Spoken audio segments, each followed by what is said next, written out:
Hi, welcome back to another episode of How To in English.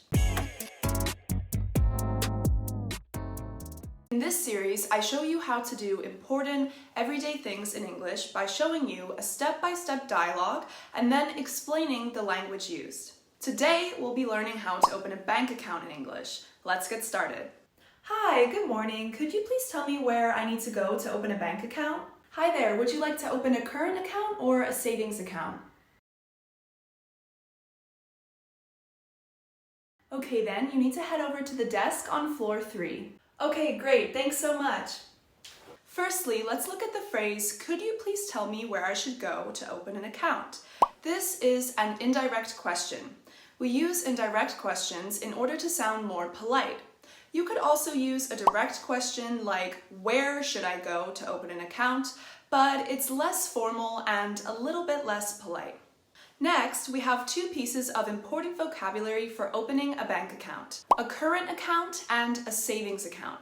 A current account is a type of bank account where there's no maximum number of times you can withdraw money each day from an ATM, and it's more suitable for day-to-day transactions.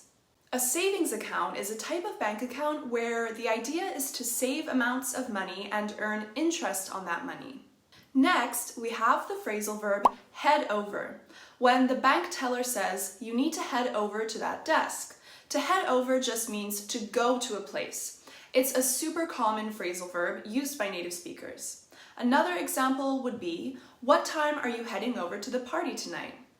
By the way, a bank teller is a person who works in a bank and handles customers' money, and they're also in charge of customer service. Hi, how are you? Please take a seat and we'll get started. Hi, I'm good, thanks. Okay, sounds great. Alright, so I need some personal information from you. Your name, address, phone number, and I'm also going to take a photocopy of your passport and residency card. Here you go. Please fill out this form with that information.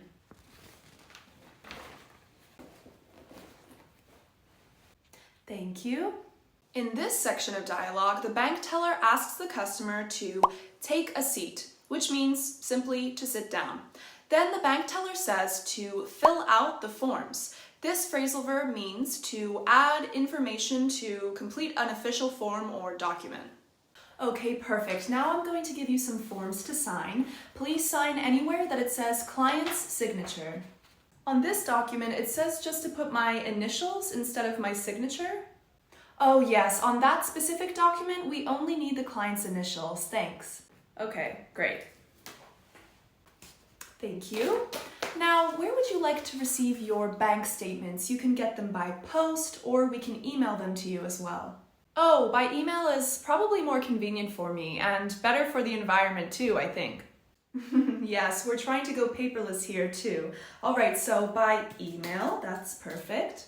In this part of the dialogue, the bank teller asks for a signature and initials. A signature is a person's name written in a distinctive way in order to sign official documents. And your initials are the first letter of your first and last name. So my initials, for example, would be GA. Then the bank teller asks the customer about bank statements. A bank statement is a printed record of the balance in a bank account and the amounts that have been paid into and withdrawn from the bank account too.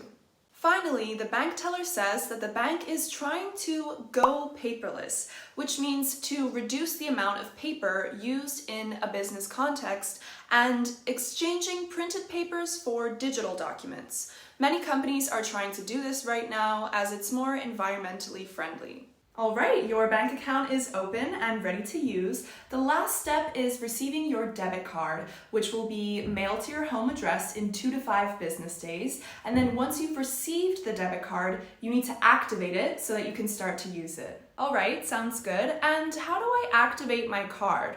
Oh, don't worry, it's very simple. All the instructions will be on the letter that's mailed with your card, and then you'll need to call a phone number on the back of that page.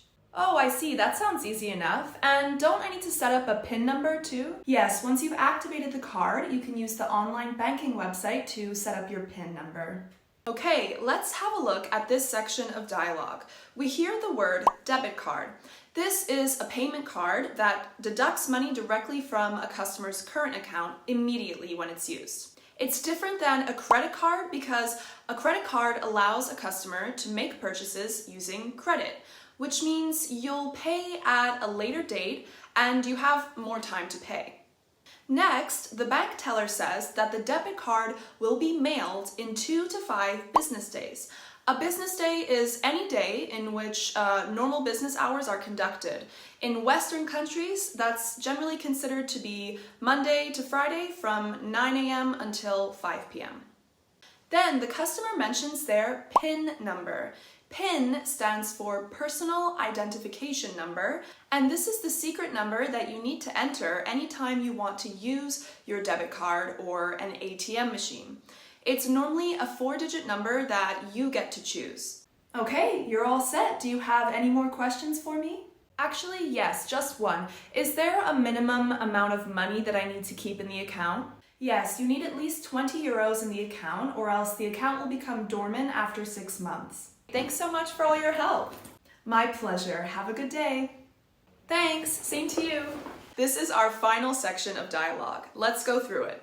Firstly, we hear the phrase, "You're all set." This means that everything is ready or finished. In other words, your interaction is finished and you can leave now. Then we have the phrase, "to become dormant." When used in a banking context, this refers to the state of your bank account. If you don't use your bank account for a very long time, usually 1 or 2 years, it might become dormant, which means you can't use it anymore and it's become deactivated. If this happens, you'll have to speak with your bank or even open up a new bank account. That's it! Now you know all the basics of opening a bank account in English. Good luck, and let me know if you have any questions about this topic. Don't forget to like the video and subscribe to my channel if you want to see more content like this. Also, hit the notification bell so you'll know as soon as I upload my next video.